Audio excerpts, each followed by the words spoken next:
It has been 3 months since I promised a chapter on how my ex-husband, a Muslim, had married me for the green card and would give me pills and share me without my knowledge.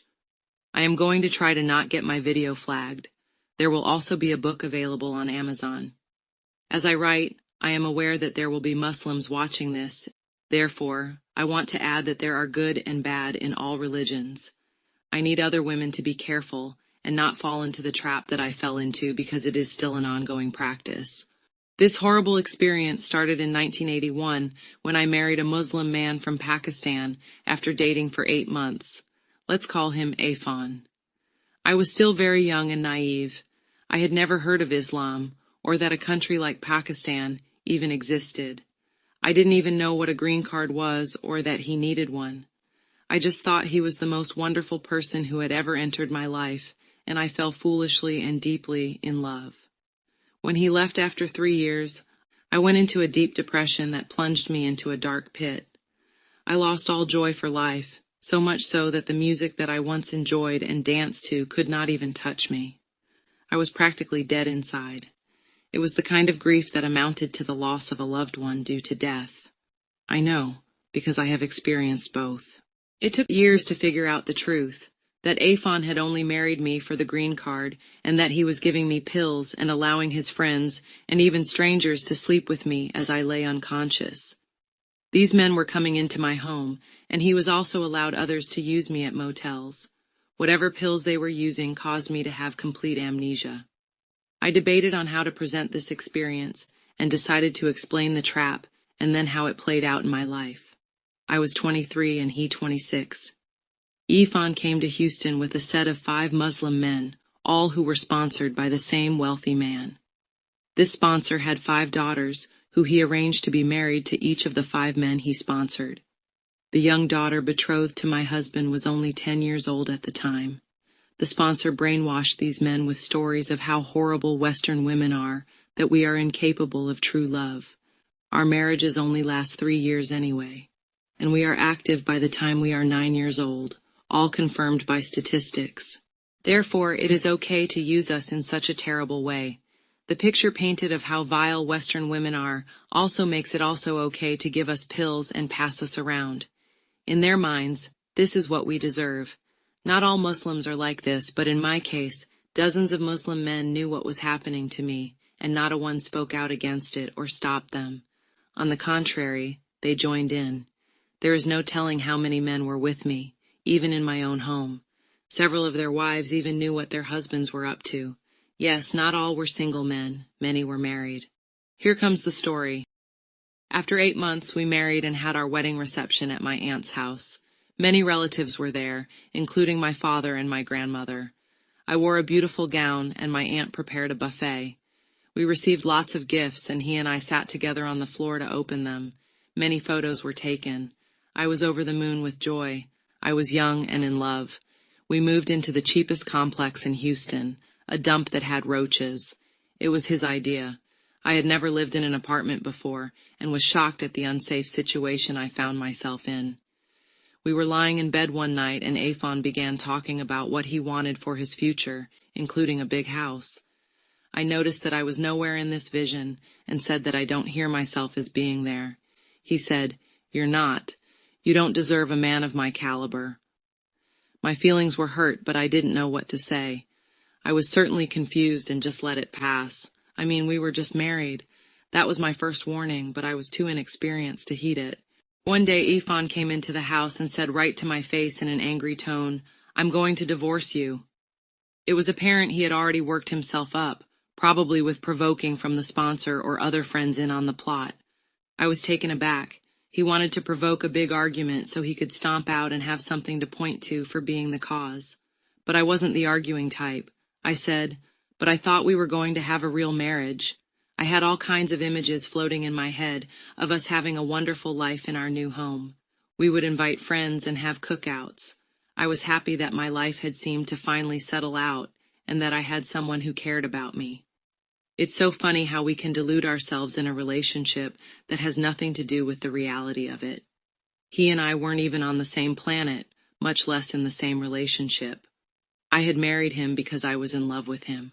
I idealized him and thought he was wonderful, but he had only married me for a green card with plans to leave after 3 years. He would legally marry his sponsor's daughter when she turned 18 and bring her to the U.S. where they would start their family. By that time, he would have finished his degree and they would buy the big house of his dreams. This girl knew about me, but I did not know about her. All 5 daughters were well aware of the plan. They each married a man of poor character who used other women to get them here. They should be ashamed. Their kids may or may not know about the devastation and broken hearts their parents left in their wake so that they could be born in America instead of a third world country. There are influential men behind these plans, and they brainwash these young men into committing immigration fraud, only to divorce in order to marry a Muslim woman. It's one way of spreading Islam in Europe and America. Yeah, I said it. And it needs to be said. They tell these young men that it's a fine and dandy thing to do, because we don't matter anyway. It's horrible and inexcusable to hurt another human being in this way, and it needs to stop. Finally, he gave me an exact date that he would be leaving. We were snuggled warmly together in bed. I said, "No, you won't, because you love me." He answered, "That is the problem." The day came, and I recalled his words on my drive home from work. It was a Wednesday. I went straight to the closet, and my heart dropped. His clothes were gone. Stunned, I saw the answering machine blinking, a message from him. He said that he was hurting too, and would come by to see me. I began crying into the night and having to still go to work. I became physically and emotionally drained and developed social anxiety. I felt depressed and exhausted all the time. I lost a lot of weight. My body was quivering inside. I saw several doctors and 2 psychiatrists. One young primary care doctor was a Muslim, and when I told him my story, he said, "You didn't really care about him." This echoed exactly what my husband had said. "You don't really care about me." It leads me to believe that sponsors must tell these men the same things. Another thing this ex said to me was that his friend told him that even when you live with a dog, you develop feelings for that dog. I can't imagine how many women have been destroyed by this scam. They must wonder, like I did, what they did wrong. Maybe if they hadn't have said this thing or done that thing, he wouldn't have left them. I feel so sorry for victims of this crime. Sure, there are bad women out there, but many of these girls are decent in character and in no way deserve such treatment. Even though my heart had been ripped from my chest, I did not hound him. I rarely called him. It seems he only called when he had a plot to carry out.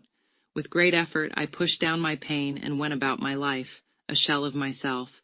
The pills and sharing of me began after we had moved into the house. It could have happened while living at the apartment, but I don't remember anything from that time. I'm sure there are times that I don't remember, but there are enough that I do, that lets me know that this was a common practice with him and his friends, and I wasn't the only one. One day Afon called to say that a friend worked as a hotel clerk and would let us use a room. We were still legally married and seeing each other, so I thought this would be a romantic excursion. When he picked me up, there were 2 sodas in the car. I thought it was a very nice gesture, not knowing that he had already spiked mine. As we were entering the hotel room, he said that his friend told him that men bring women here, and what did I think about it? I said it was romantic, to which he scoffed. I said, "Sometimes husbands take their wives to a hotel to get away for privacy, probably away from the kids." As he lay awake and silent beside me, I asked if we were going to stay the night, and he seemed to take my question as an argument, because he asked a gruff, "Why?"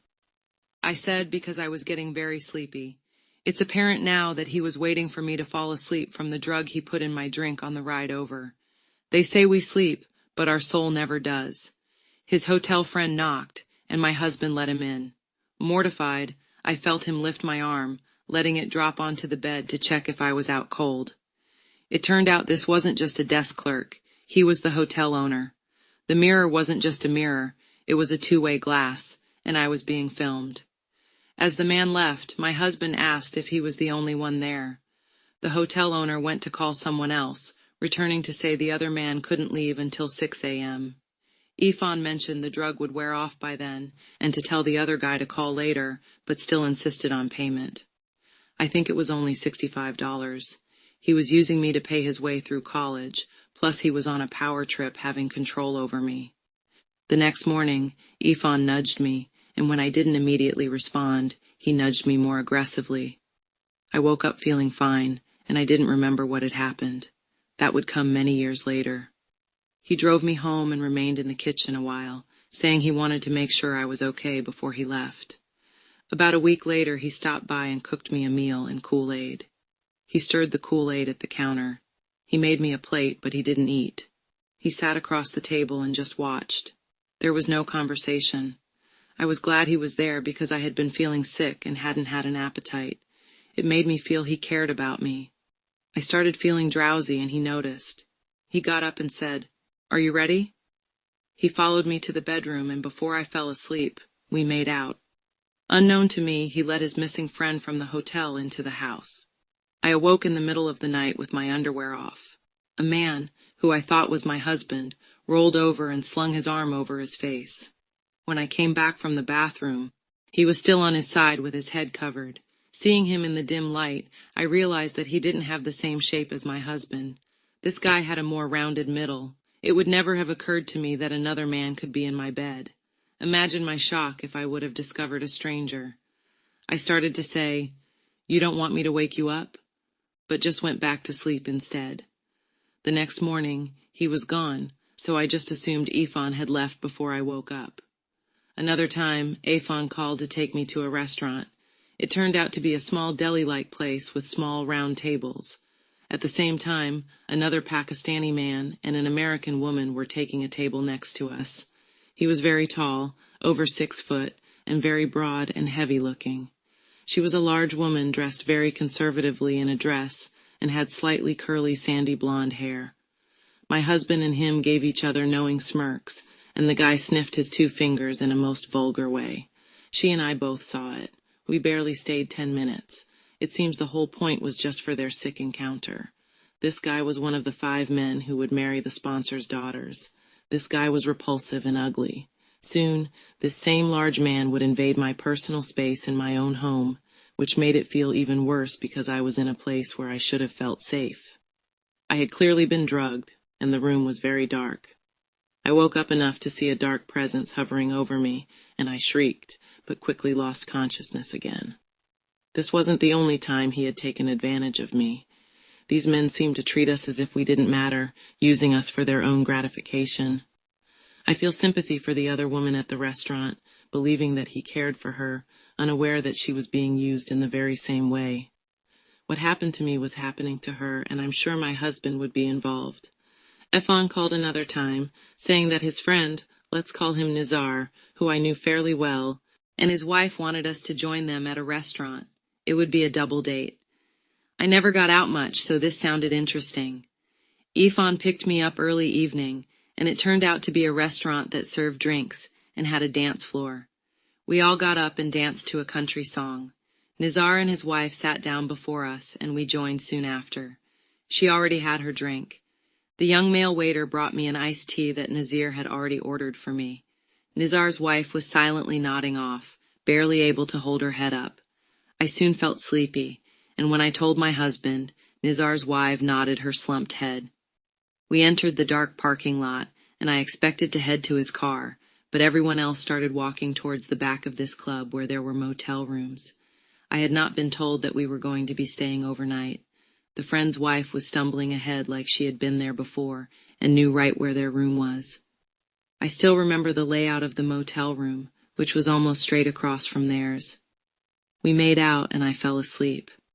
I became dimly aware that my husband was standing outside the motel door, soliciting men who passed by. His friend was doing the same because I could hear him. One man passing by replied to my husband, "That is not Islam," to which my husband called back that I was an American. His friend's wife was a Hispanic woman. MUFON called to Nazir that it was unusually slow that night and wondering where everyone was. Shockingly, this was in the era of AIDS. A foreign man entered the room. Was it the same man who had passed by? Did he decide to come back? Even though I am unconscious, a part of me knows his movements. He put his personal effects on a dresser while saying that I was going to do exactly as he says. Not that I was going to do anything, but this was part of his power trip. At one point he stood up on the bed, towering over me, taking pictures of my body. Ifan suddenly entered the room. He protested that he still had 10 minutes left, but my husband motioned him towards the door. He got his stuff and left. Ifan came over and turned my head to the left and to the right, checking my neck for marks. He left the room to go get Nazir. He was telling Nazir that he needed to get me back home. Nazir didn't see how this was going to happen because I couldn't walk and the car was in the parking lot. Ifan insisted, much to Nazir's frustration, and they drove the car to the front of the motel room. They helped me walk and helped me lay down in the back seat. We stood on the front porch while he tried to steady me, telling me to not fall as he fumbled for the keys. He jokingly said, "You shouldn't drink so much." He helped me to bed and said that he had gotten me back home where I would be safe. This wasn't genuine concern, but self-congratulatory. He graduated and got a job as a pharmacist in a hospital. He then moved to another part of the state, an hour away, to work at another hospital. Ifan did not tell me he moved, but I still had his phone number. I decided to move into an apartment and rent out my house to a new tenant, though I didn't call him for several weeks. Finally I called, and it sounded like he had run to the phone out of breath. He asked why I hadn't told him I was moving, and I said, "Well, you didn't tell me where you were moving. I don't know where you are." So he gave me his address, and I gave him my new address and phone number. I later found out from my new tenant that Ifan had entered the house one night. He claimed that he had knocked, but she hadn't heard him. I doubt that he knocked at all. She must have been scared. At a time before GPS, I was able to find my way to his house. I would visit very infrequently. One night, I heard him talking to another man in the living room. I overheard him say that he had 30 minutes with me. I fell back asleep and didn't remember anything the next morning. Ifan started a relationship with a nurse at the hospital where he worked as a pharmacist. I found about her one night as I was lying beside him. I said, "You have another girlfriend." He denied it, of course. I said, "Her name is Sandy." He said it wasn't. I said, "Her name is Sandra, but they call her Sandy, just like my name is Jennifer, but they sometimes call me Jenny." I even had an image of her in my mind, but that was the end of the discussion. Another time Ifan invited me to visit. He had a boat and took me out on the water. He had rented a small cabin near the launch dock. I'd been on boats before since my uncle had one, but I didn't know how to drive one. Ifan tied a tube behind the boat to pull me around the water. At first it was fun, and I was laughing, but then he swung the boat around so sharply that the waves created by the boat's wake almost knocking me off the tube. I managed to hang on. He took me out again, and this time the waves were much stronger, and I screamed as I was thrown into the water. There were people around who witnessed it. I knew how to swim, and was able to make it back to the boat, panting and with my heart racing. In hindsight, I think this was trying to get rid of me in a dangerous way. On another occasion, Ifan invited me over saying that he'd bought an expensive piece of steak.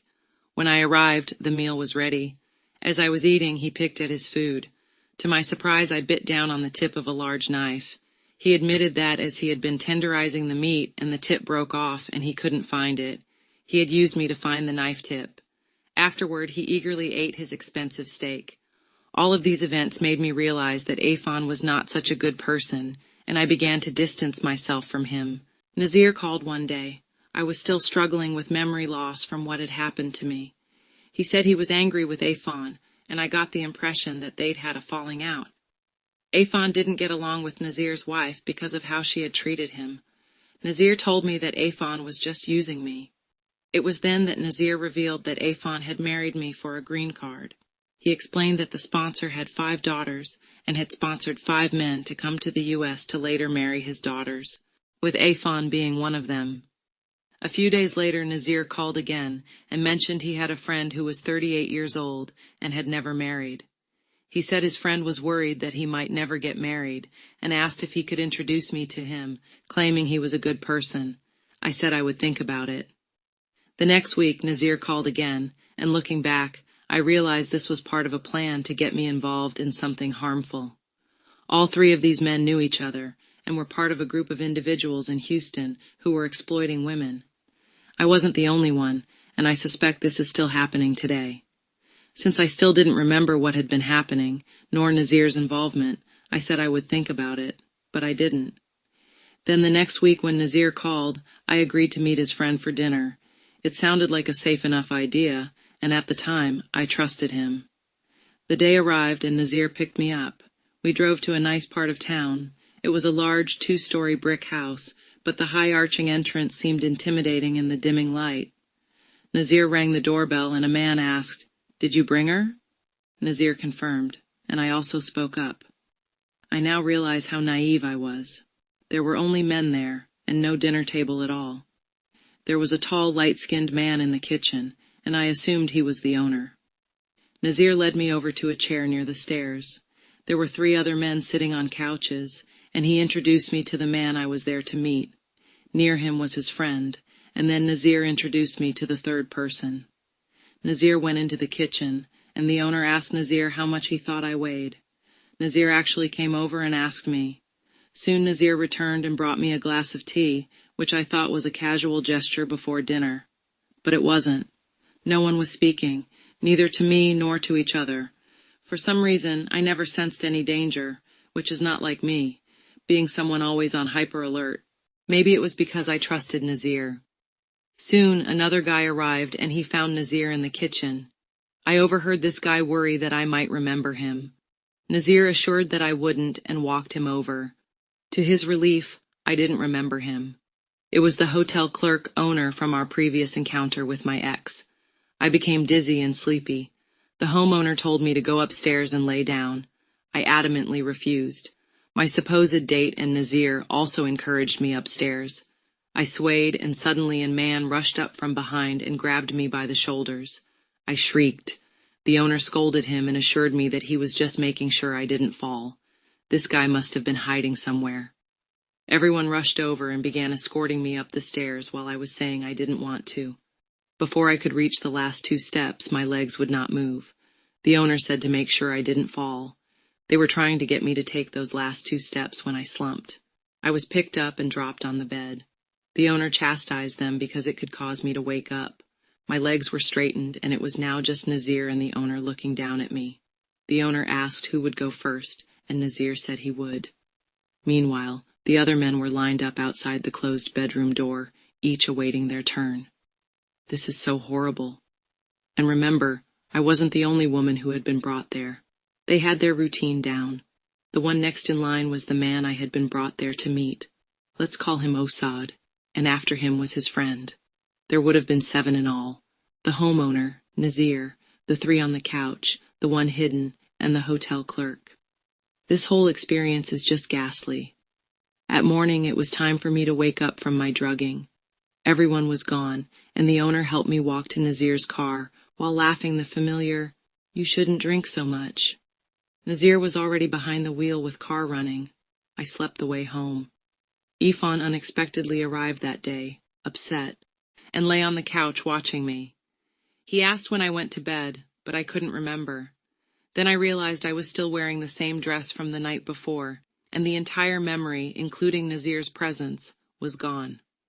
Before leaving, Ifan said, "You're going to be," but trailed off. I asked him to stay, but he left, leaving me confused and sad for a moment, but I let it pass. I later realized Nazir likely informed him of what happened, probably gloating that he won over him.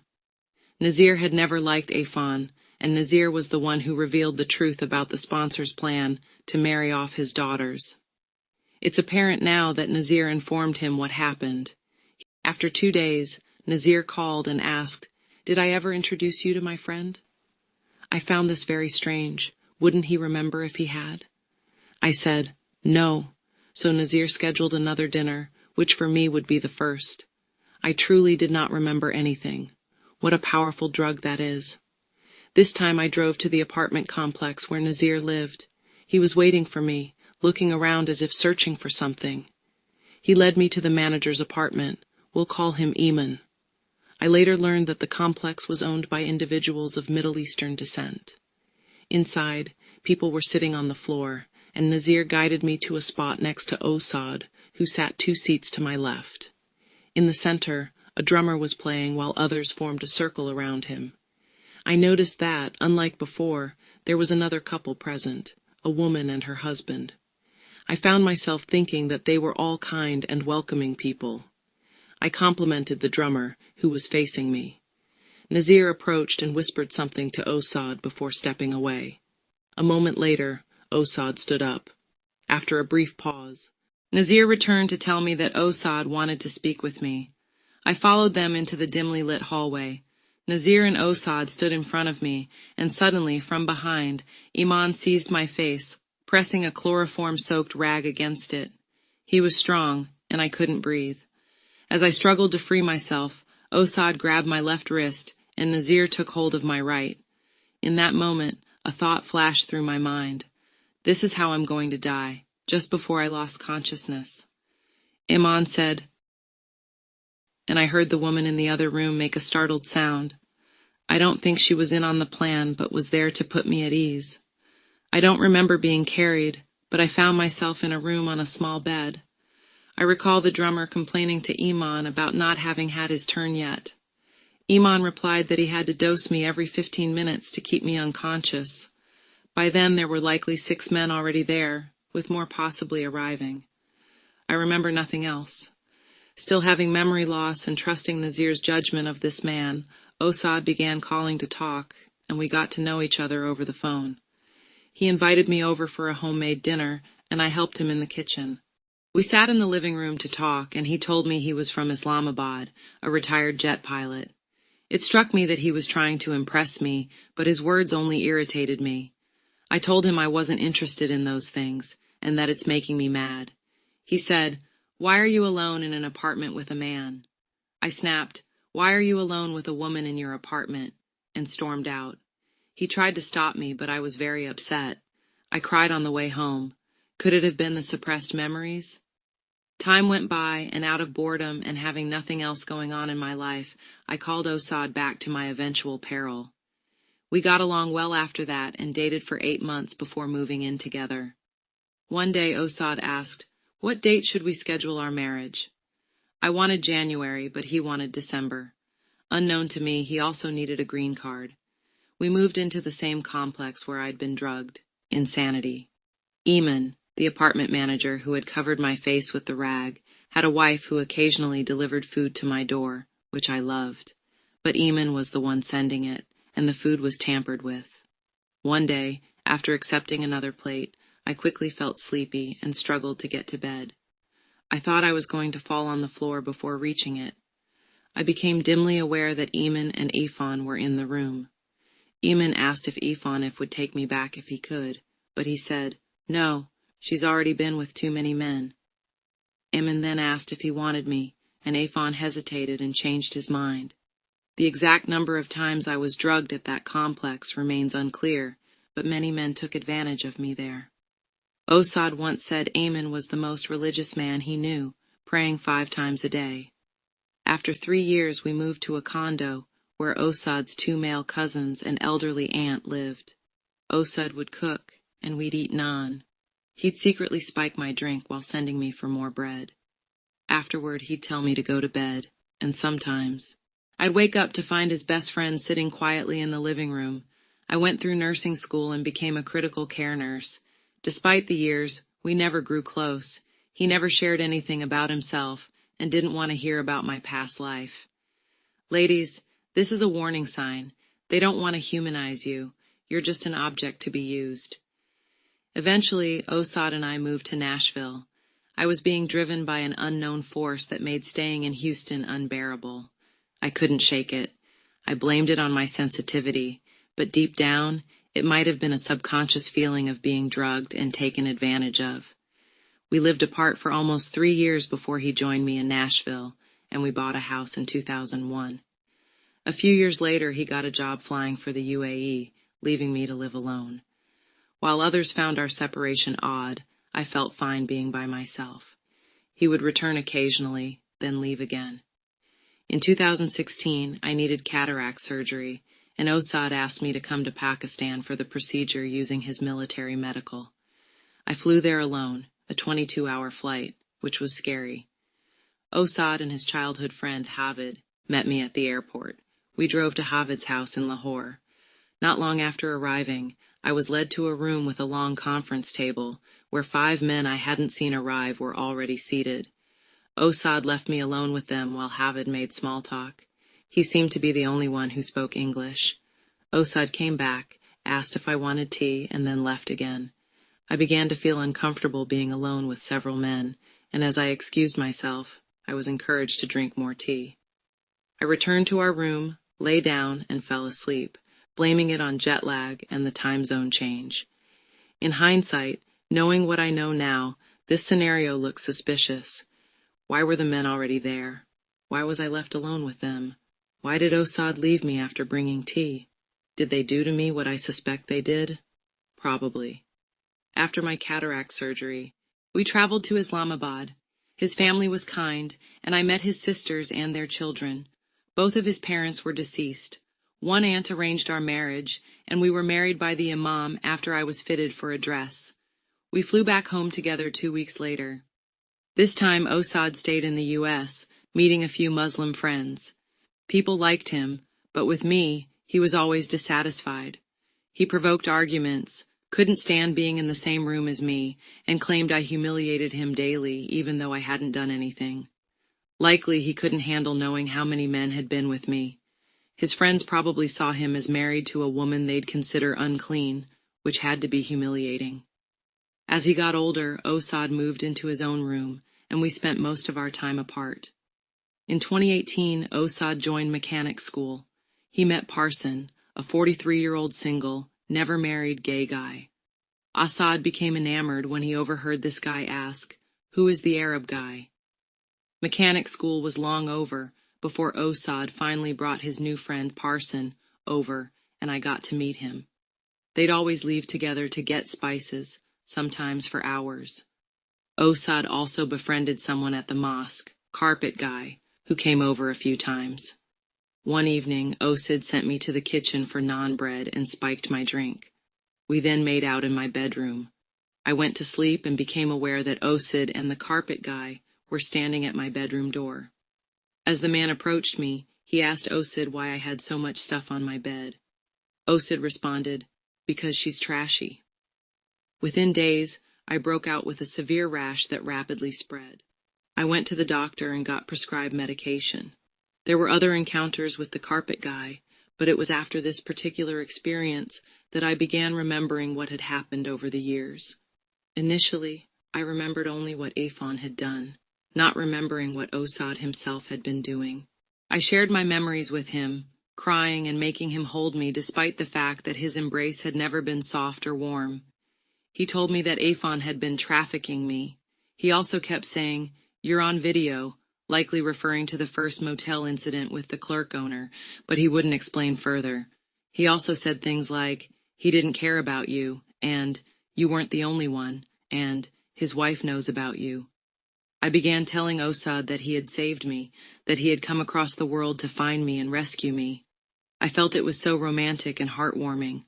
He was my knight in shining armor. I hugged him throughout the day. His cold, stiff hugs were my only therapy. The memories continued to come one by one, and eventually caused me to go into a mental crisis. Actually, I went kinda psychotic. It wasn't a pretty sight. I stayed in my room and did not eat for 7 days. Osad didn't notice. He was too busy on his phone or laptop. When I emerged, I'd lost 15 pounds. It was after this crisis abated that I started to remember what Osad had been doing to me, but I decided to keep it to myself for a while and see where it went, knowing that more memories would surface. It came to a head one day when I overheard him tell Parson, "Bring the baby oil, that stuff feels good," realizing they were going to motels, and Parson was more than just a friend. When I heard this, I didn't confront him, and soon Parson arrived and they left together. I would never have taken my husband to like men. He didn't seem the type, but I guess it's more common that we realize. Osad was always angry with me, and now that Parson was in the picture, he was worse. When Parson was there, the air would be tense, making me feel like an intruder. Nothing that I said was going to be okay. Just opening my mouth provoked hostility from Osad. Ladies and men, if your spouse is behaving like this, something is very wrong and you need to pay attention. In order to avoid their guilt, they have to demonize you. After all, to them, this is all your fault. We'd been married for 33 years, and he and Parson had been together the last 7. I calculated from the time Osad had started auto mechanic school to the day things came to an abrupt end. I had gone to Texas to visit my sister, but before I left, I bugged the house. I wanted to know the truth. Finally, I was taking some action. During this time, I was looking at houses in Texas. When I told Osod, he was furious, yelling that he wasn't going to move again. We had been in our current home for 24 years. The truth is probably because he didn't want to leave Parson. One time I called and he said, "Why do you keep calling here?" I suspect he wasn't alone. We had a Ring camera, and when I spoke to him through it just to play, he became absolutely livid, claiming I was spying on him. He covered the camera with a plastic bag, and it stayed that way until I got back home. He even asked my nephew if he could disconnect it. When I returned and heard what I'd captured, the marriage was over. Parson had arrived drunk, and Osad laughingly said, "Drunk guy." I heard some tussling, knocking on the hardwood floor, and then Osad say, "I'm so happy." Another time he said, "I should never have married her, that effing whore." I started packing, and Osad looked happy about it, obviously wanting me gone for good. He could have Parson over any time he wanted. Late that night I confronted him, demanding he leave by 4 p.m. He claimed, "Oh my God, I haven't seen Parson in 3 years." I then quoted parts of the audio I had recorded. He followed me. I stopped in the dining area and through strong emotions declared that he didn't rescue me. He had continued right where Ifan had left off. He was drugging me and letting other men have their way with me, that Eamon had chloroformed me, and he had held my left wrist, that both times I was to meet him I was drugged. He didn't deny any of it, just looked at me and continued to follow me to my room. I locked my door and told him I didn't want to hear it, repeating that he had to leave or I would call the cops and have him escorted out. The next day, he moved to a hotel, probably one he and Parson had stayed at. Before I could get a lawyer, he filed for divorce, making me look like the bad guy. We finalized the divorce in 2 months. I sold my rental property, bought the house in Texas, packed and moved 18 hours away, all within 4 months. I'm happy now and love where I live. It's beautiful here. How do I feel about all of this? It's been a real eye-opener. I had been married and divorced 3 times, and none of these men valued me. They didn't see me for who I was. They didn't respect me in any way. Mark physically and emotionally abused me. Ifan had preconceived ideas about who and what I was, placed there by the sponsor and his own culture. Osad also married me for the green card, and knew full well what Ifan and the rest of their Pakistani community were doing to me, and he simply kept doing it. What these men thought about me and how they treated me is a far cry from who and what I really am. I will not let how they treated me define who I am. They lost out on a genuine relationship with a caring, giving, and loving partner. I was a good homemaker for Mark and made a good wife, but he beat me, spit on me, and cheated on me. I was as sweet as I could be to Afon and had a true love for him. He saw me as someone with no value that was to be used. He drugged me and he cheated on me.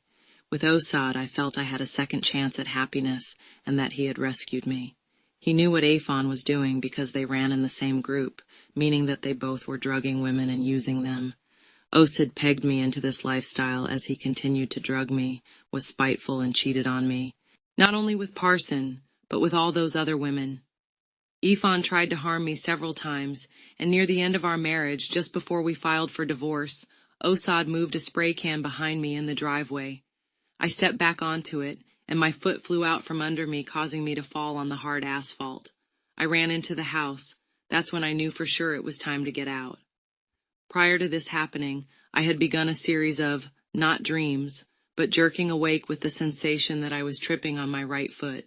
Each time this would happen, it would be worse until finally my right leg literally flew up in the air as I lay on the bed. That's when I told Osad and demonstrated by kicking my leg in the air. I told him to not let me climb up on anything because it's going to happen soon. Not even a week passed with it happened in real life. As we were going through divorce, I confronted Osad about what he'd done. I am now a young 67, and most of my life has been spent. I will never marry again and don't want to. I doubt I want another relationship. I ask you to pay attention to what is happening in your relationship and evaluate it truthfully. You might think they care about you as much as you care about them, but do they? It's easy to romanticize your relationship in your mind, despite the reality. I kept telling myself that Osad loved me and my family would tell me what a good man he was. In reality, he could hardly stand to be in my presence. He did the bare minimum. He never bought me birthday presents or Christmas presents, despite the fact that I constantly bought gifts for him. One year I gave him $2,000 and he did not spend a dime of it on a gift. We never celebrated our anniversary. We rarely did anything together and had absolutely nothing in common. These are the things to pay attention to, not the fantasy you create in your head. Remember, you have great value as a human being, even if the other person doesn't see it. Truly evaluate your qualities. Are you kind, generous, loving, and helpful? Do you care for the welfare of your family? Do you sacrifice for others? What have you overcome in your life? Just because another person, no matter who they are, doesn't recognize your good qualities or value you, don't let them diminish your own self-worth. Don't let another person insult you or mistreat you. You might be able to deflect the insults for a while, but it will chip away at you over time, and soon you will feel trapped. Open your eyes. See it for the truth, no matter how much that hurts. No one is going to save you. You have to save yourself. Osad didn't care to know anything about my life. We lived in two separate circles. I didn't know where he was going or what he was doing either. In hindsight, I'm sure part of his life included visiting the house where I'd first met him, taking advantage of hapless women whom they had drugged. Wait! Last night, I was thinking about the time Osad told me that Iman was the most religious person he knew. I was in the back seat of Iman's car and he was driving. Osad was in the passenger seat. At the time I thought, he's not really religious, it's just a front. Iman wasn't a big guy, but he had this hard edge to him, a sort of sternness. Remembering that I was in the back seat of Iman's car alarmed me. Where were we going? What happened? I remember now that we went to a Pakistani wedding at a 5-star hotel in Houston. High ceilings, chandeliers, and a huge ice sculpture outside the dining hall, special ordered for the wedding. It alone cost thousands of dollars, a show of wealth. There was a stage decorated for the couple to sit. The couple were young and beautiful, probably in their late 20s. There were about 150 to 200 people in attendance. The women and men stood in separate lines for their dinner, and the tables were in separate areas. I was seated, and Osad didn't sit with me. I didn't get to see the whole ceremony, and barely had time to finish my plate. Osad came to get me. Iman was already waiting for us outside the dining hall. He took off, and we followed. Osad said that Iman had to go somewhere, had something to do, and as we trailed off, I was in the middle, and Osad was behind. Across from the dining area was a hall, and Iman opened a door on the left and walked in. I continued to follow, and was confused to see it was a hotel room. Suddenly, Iman came around from behind and once again chloroformed me. From here, my mind goes blank. I'm assuming Osad was behind in order to help Iman carry me. It's shocking how much planning and discussion must go into these, all premeditated. How many men took advantage of me that evening, considering it was still very early in the celebration? Who all attending knew about this? What a heinous crime. I feel absolutely humiliated, being used as an object. What's worse is that so much time has passed that I feel I have no recourse, no restitution for what was done to me. In our divorce papers, Osad insisted it be written that I would not come back later and say or do anything to accuse or humiliate him. He refused to sign it otherwise. As I sit here, I have texted him about a set of keys in my possession. Nothing about what I remember from that evening. What does one even say? I remember what you did to me that night. And then what? He'll deny it and call me crazy. And he will likely start yelling, adding insult to injury. It appears I was a part of the venue for the evening, used by wealthy men who enjoyed indulging themselves. But to be fair, there is one other part of this night that I now remember. A man came into the room. He asked if I was clean, likely wondering where they had procured me. He was told that I was Osad's wife. Something was said, and after this exchange, nobody was coming. I remember being escorted back outside in a hurry by Osad, as one would move under cover of darkness. It surely boggles my mind that this could have been happening to me, having complete amnesia. Neither of my ex-husbands were who I thought they were. It's really hard to fathom. I remain stunned. Like this video, I have come to the end of this chapter of my life.